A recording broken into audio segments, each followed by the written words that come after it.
With our incomplete understanding, we find faults with the situations we are in. We complain and grumble about them, wish to run away from them, and hold them responsible for our misery. But the enlightened souls inform us that the world created by God is perfect in every way, and both good and bad situations come to us for a divine purpose. They are all arranged for our spiritual evolution, to push us upward in our journey towards perfection.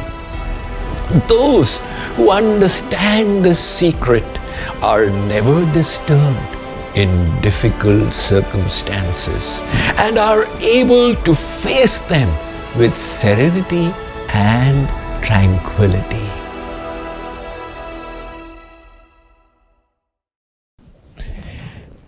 Happiness does not depend upon what happens to us or the circumstances in our life.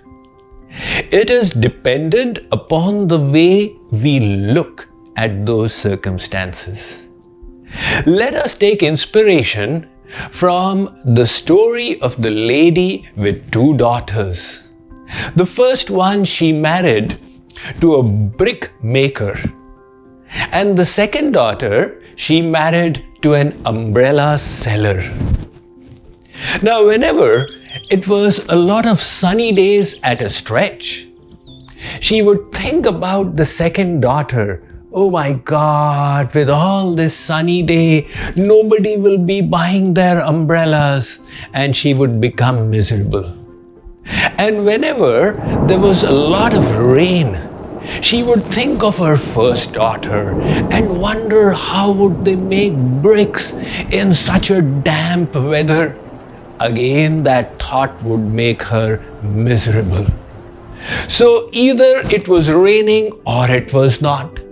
And in either situation, thinking of one of her daughters, she would be unhappy and cry. The people around her gave her the name, the crying lady. The crying lady went to a sage, and the sage noticed that she is so unhappy. He asked her what the problem was.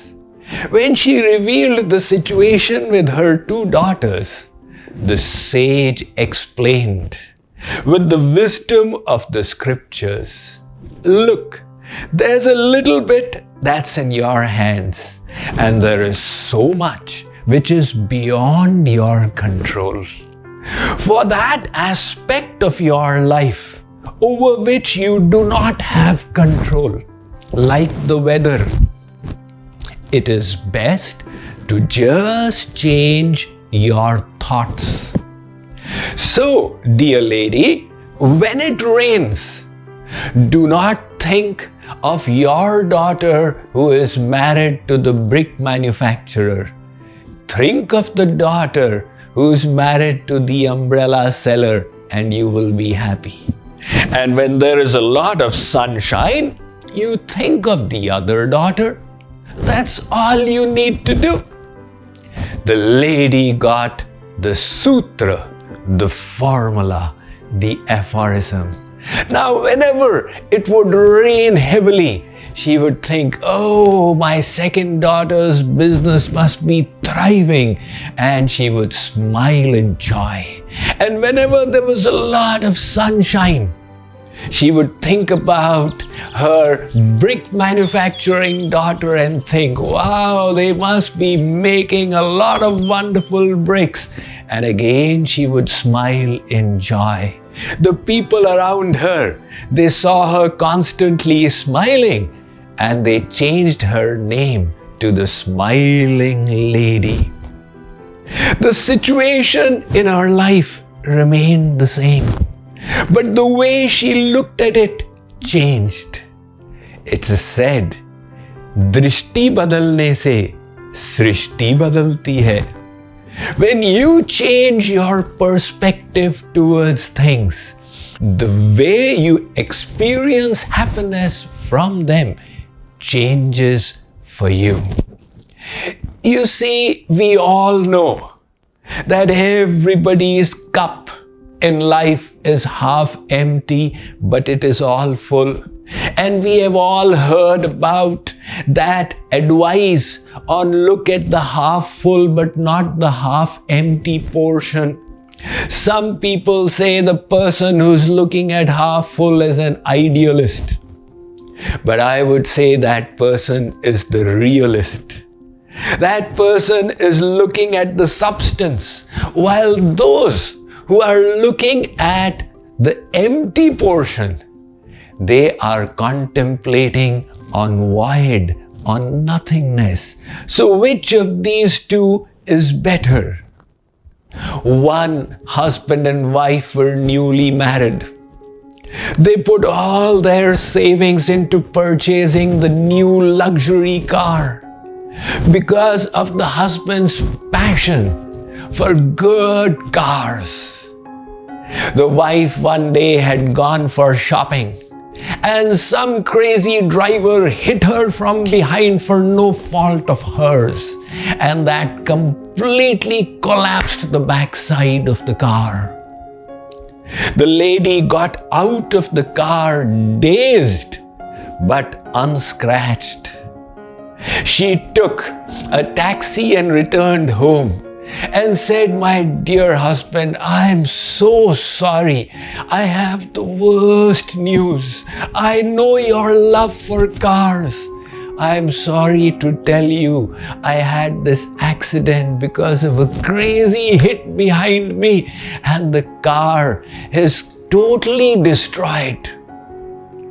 The husband, he put his hands together in prayer and started laughing. "My Lord, you are so kind, you are so merciful." He put his arm around his wife and said, "Today is the happiest day of my life." The wife didn't expect that kind of a response. She said, "But your car is shattered and you are feeling joyous." The husband said, "The car is shattered. We can't go back into the past and change things. But the important thing is you are alive. If you had even had one finger cut, it could not have been put back." Look, that husband, in the difficult situation, was experiencing bliss because of the way he was looking at it. So when something unpleasant happens to you and you feel obliged to be miserable, remember to stand back and realize the freedom you have to change your thoughts and again regain your joy. That is why it is said that those who have understood the freedom of their mind, they don't need the weather to change to be happy. They carry their weather with them. No matter what it is, they find happiness in it. Like the lady with the two daughters. A little twist happened in that story afterwards. Each of the daughters requested mother. The brick manufacturing daughter said, "Mother, please pray to God to give more sunny days so that our business may continue to prosper." And the umbrella selling daughter, she said, "Mother, you are so devoted to God. Please convey our prayers to send more rain so that we may have more business." The lady thought, "What should I pray for? One prayer will go against the other daughter, while the other prayer will go against the first daughter." And she said, "My Lord, you are wise and know what is best for us. Whatever you wish, let that be done. Jahi vidhi rakhe Ram, tahi vidhi rahiye. In whatever condition you keep us, we will be happy. The Bhagavad Gita is full of so many such gems of divine wisdom. Let's hear a little from that ocean of nectar and see its relevance to our lives. With our incomplete understanding, we find faults with the situations we are in. We complain and grumble about them, wish to run away from them, and hold them responsible for our misery. But the enlightened souls inform us that the world created by God is perfect in every way, and both good and bad situations come to us for a divine purpose. They are all arranged for our spiritual evolution, to push us upward in our journey towards perfection. Those who understand this secret are never disturbed in difficult circumstances and are able to face them with serenity and tranquility. This is from the commentary of the 10th verse of the 2nd chapter of Bhagavad Gita, the Song of God.